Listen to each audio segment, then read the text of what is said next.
Good morning. Today I want to talk about the fallacy of homesteading and self-sufficiency.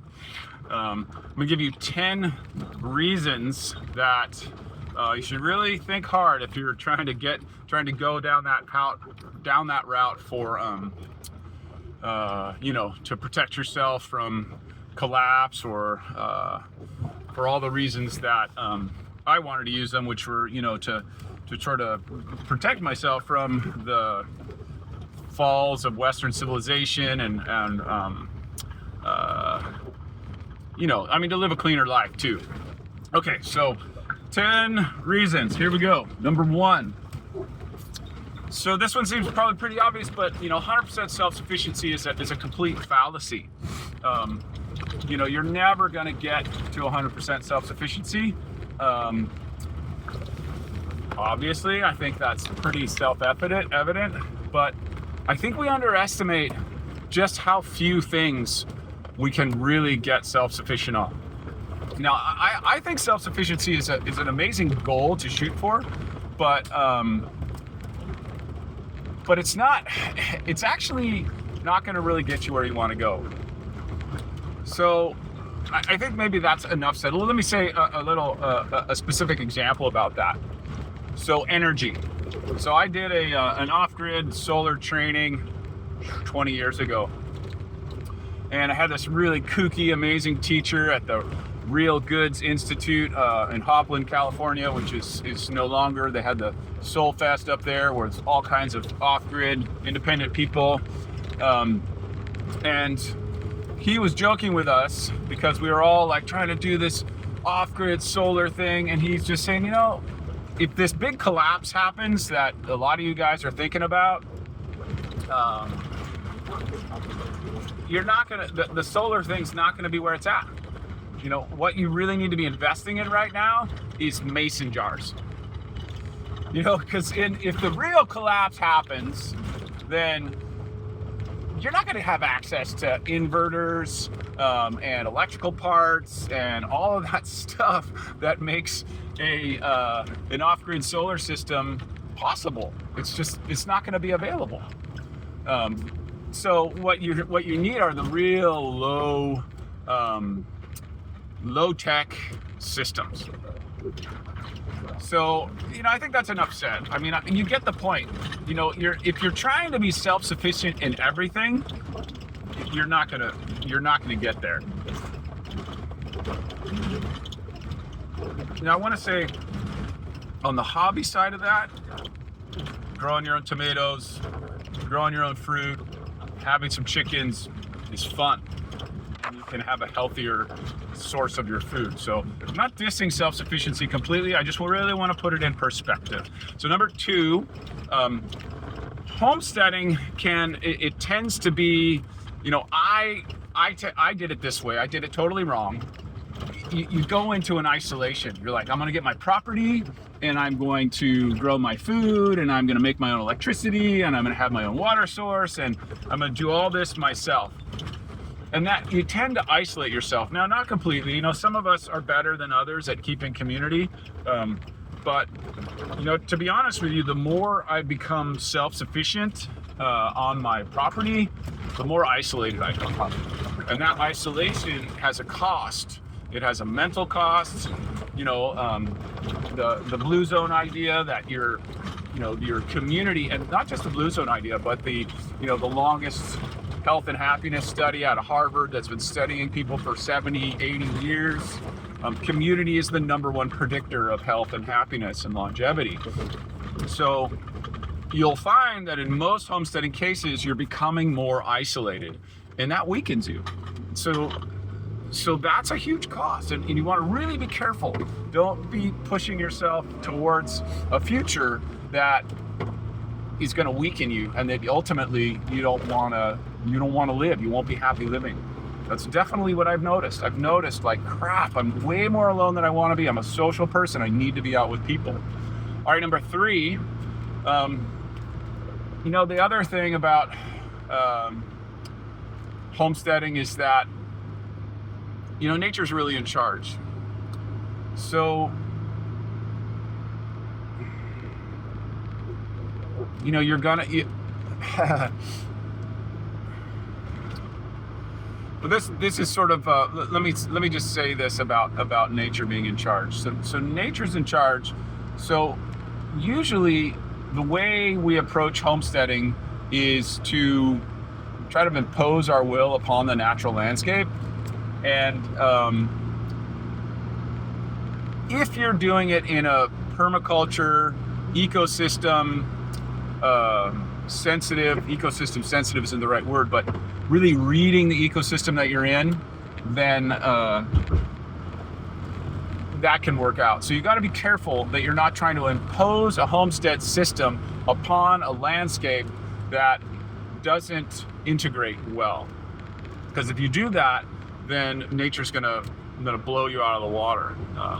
In Western civilization, we have this obsession with technology because technology has really made our lives better, and there's nothing wrong with that. But it's only half of the picture. Half of the health of our civilization is technology and individualism and innovation and progress, and the other half is nature and cycles of birth and death and ecosystems and relationships.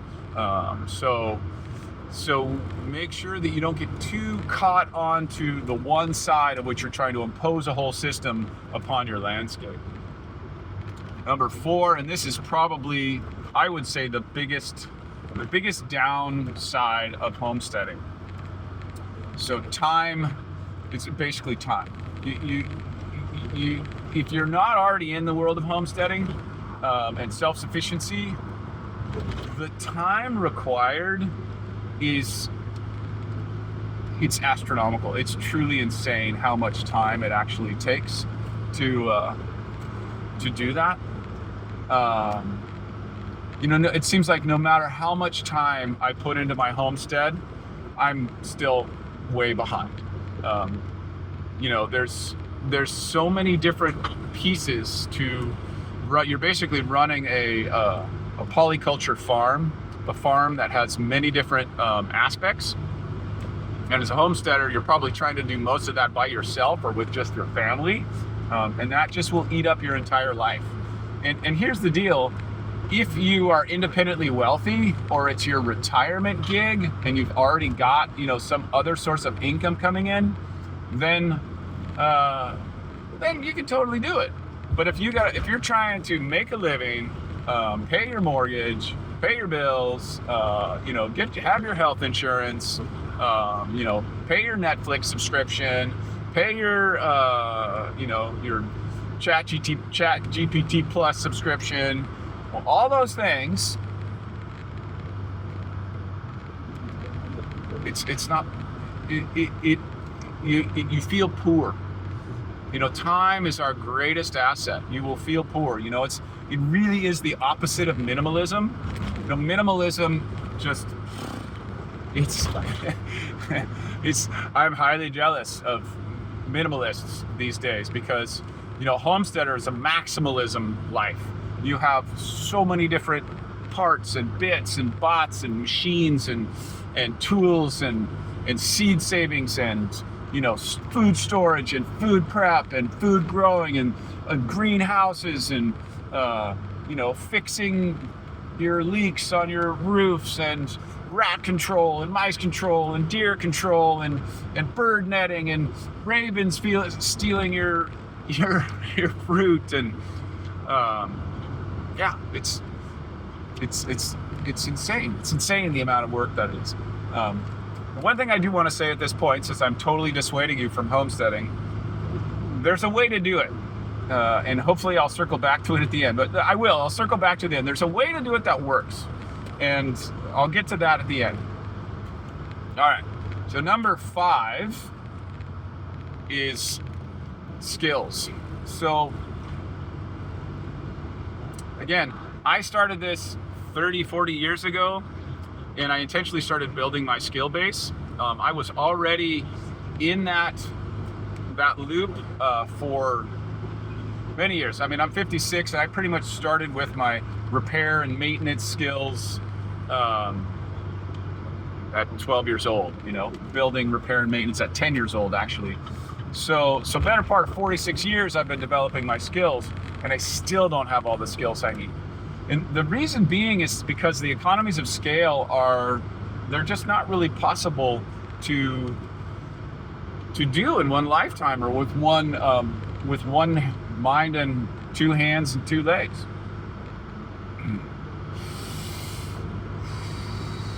Breath break. For those of you who don't know, breath breaks, I take them, and I encourage you to take them with me, because your life will be transformed if you simply take breath breaks. All right. Fallacy of homesteading. So skill lag. So you're not gonna have all the skills that you need. And if you're like me and you enjoy learning, there's some joy in that, but also, it's gonna really limit what you can excel at. It's like, I don't know, I mentioned this book a lot on the talks, and that's the One Thing by Gary Keller, which he really nailed it in a lot of ways. It's, you got to do one thing at a time. You got to really focus on one result at a time. And if you're doing that homesteading, it's going to take you forever. There's so many skills to learn and so many projects to work on. So, excuse me. I'm stopping at some tree work. And is he going to let me go through? Not yet. No. Okay. All right. So and then number 6 is sort of the fantasy versus the reality. So what do I mean by that? What I mean by that is, when I was younger and I was thinking about being a builder. Actually, I was thinking about being an architect. I was thinking about being a political representative. And then I ended up landing on building. And, before that, I tried a bunch of temping jobs to see what I liked. And the thing is that most of us, when we think about something that we want to do, like, oh, we want to open a coffee shop. We've always dreamed of opening a coffee shop and how wonderful that would be to just hang out with people at your coffee shop or whatever. Or you want to be a director, and you never really lived a day in the life. So the reality gap is that we have this idea of what homesteading's gonna look like, sipping coffee on the deck, looking out over our homestead, and just enjoying the landscape, a slower pace of life, all of those things. But until you've actually walked a mile or 10 miles or 100 miles in those shoes, in those muck boots, you're not gonna really know what it feels like, And as I've walked all these miles in this self-reliance homesteading world, the biggest thing that I've noticed is how little time I have for innovation, how little time I have for creative pursuits, because I'm so busy trying to stay ahead of all the things that I have to do. All right, so number 7, trade. Economies of scale. There's been trade as long as there's been human tribal bands. For as long as humans have been sort of conscious and organizing as groups, those groups have traded with one another. And those individuals within groups have traded with one another. Most pre-agricultural revolution societies were more common in their ownership, so you didn't have individuals trading as much. But still, the point is that trading is an efficient evolution of human civilization, and specialization is an efficient evolution of human civilization. So, there's a real power to homesteading when you own. So I'm getting to some of the positive parts of homesteading. There's a permaculture principle. Bill Mollison, one of the founders of permaculture, was sort of famous for laying around in a food forest that he planted and saying like, and just picking off fruits and vegetables and stuff and saying like, this is how it's supposed to be. You're not supposed to have to work super hard to do it. You just let the nature do it for you. So that's a little bit different. So there is a positive way to do it in which you're creating a landscape, and that landscape is providing for you. You know, there's the old book Acres of Diamonds. It's a parable about how this guy goes and travels around the world looking for these diamonds, and then after years and years and years and years and years of not finding them, comes back to his home and finds them in his own backyard. So if you're in sync with your ecosystem and you start building a food forest systems that will eventually turn into low maintenance nature systems that fulfill themselves, then that self-sufficiency will feed itself.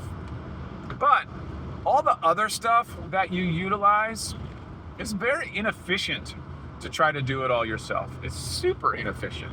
And the most efficient, specialization really works. It's a really powerful, most of you are probably going, duh, but I think those of us in the homesteading world and the self-sufficiency world kind of lose sight of that.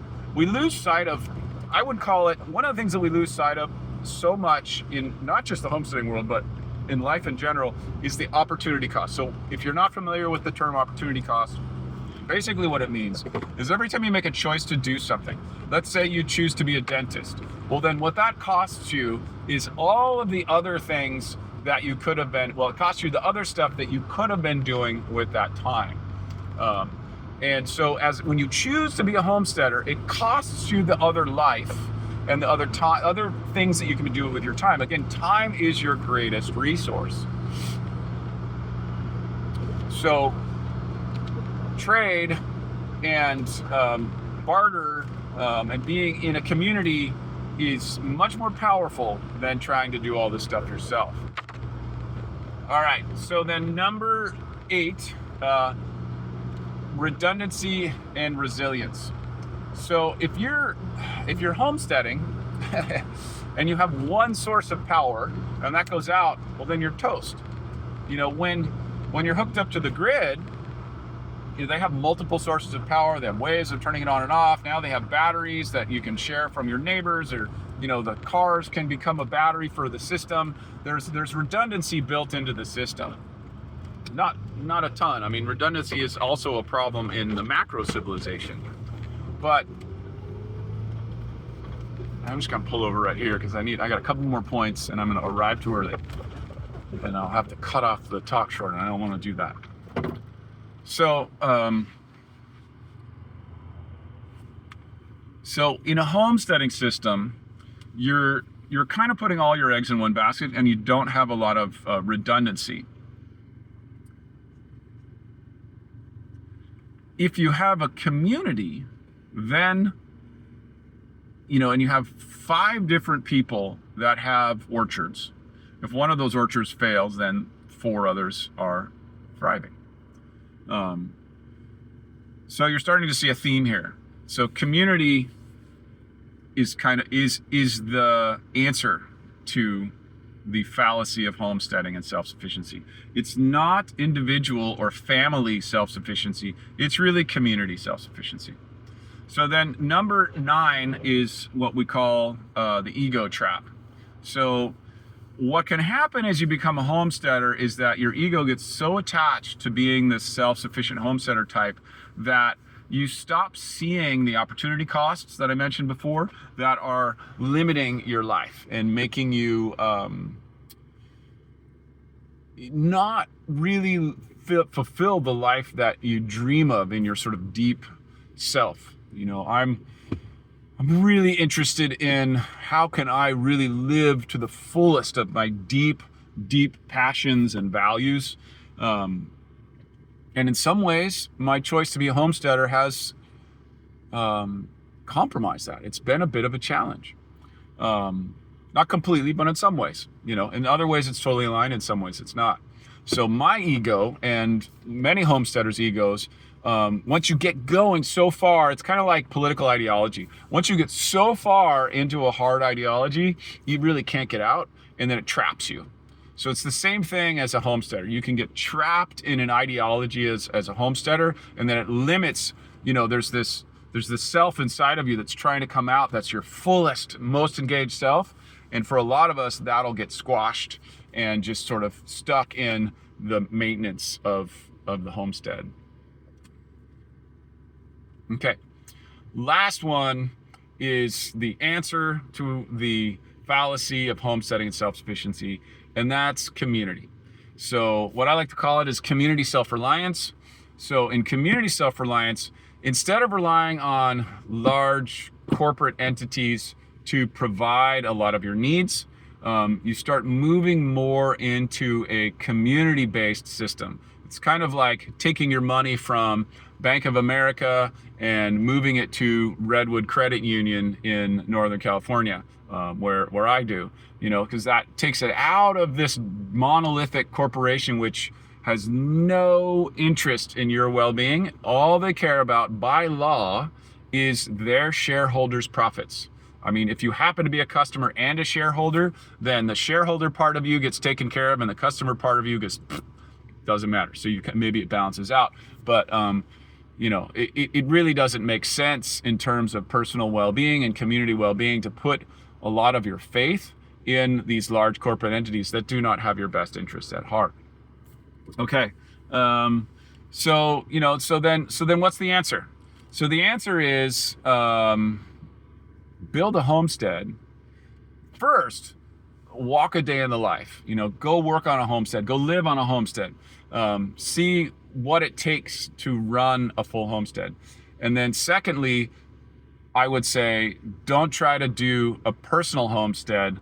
If you're going to do a personal homestead, have it connected to a network of homesteads in your local area. So each one of you is specializing on a different local product or service. So it's really about building a local network of people who specialize in what they're good at. That's grounded in their ecosystem, that's grounded in local culture, and also in you personally, grounded in your passions and skills and values. All right. So I hope that's helpful. 10 reasons that you should not just start a homestead. Be a little more mindful about your design. Do some experimentation. There's a wonderful book that I often recommend called Design Your Life. Use that system of testing out 3 very low cost designs for your life and try them out and then see which one feels right. Wow, a bunch of ducks flying away. That was pretty. About 50 ducks flying. Wow, cool. Okay. And I'll just put in one last thing here. There's a lot I love about homesteading, and there's a lot that I could leave behind. And so my personal shift right now is to really focus on community. I'm focusing on the community aspect of homesteading and less on my individual self-sufficiency, because that was a mistake, and so learn from my mistakes. And, I wish you the best of luck, and leave comments and questions below. Are you homesteading? Are you thinking about homesteading? What are your challenges? Are you able to find the time to do everything? Are you able to make money and do homesteading? Is it a retirement gig? Are you trying to do it for protection? I really do believe that we're entering this era where a lot of change is coming and a lot of potential economic collapse. So we do need community self-reliance. We just don't need to do it alone. All right. Have a great day. Like, subscribe, comment, all that good stuff.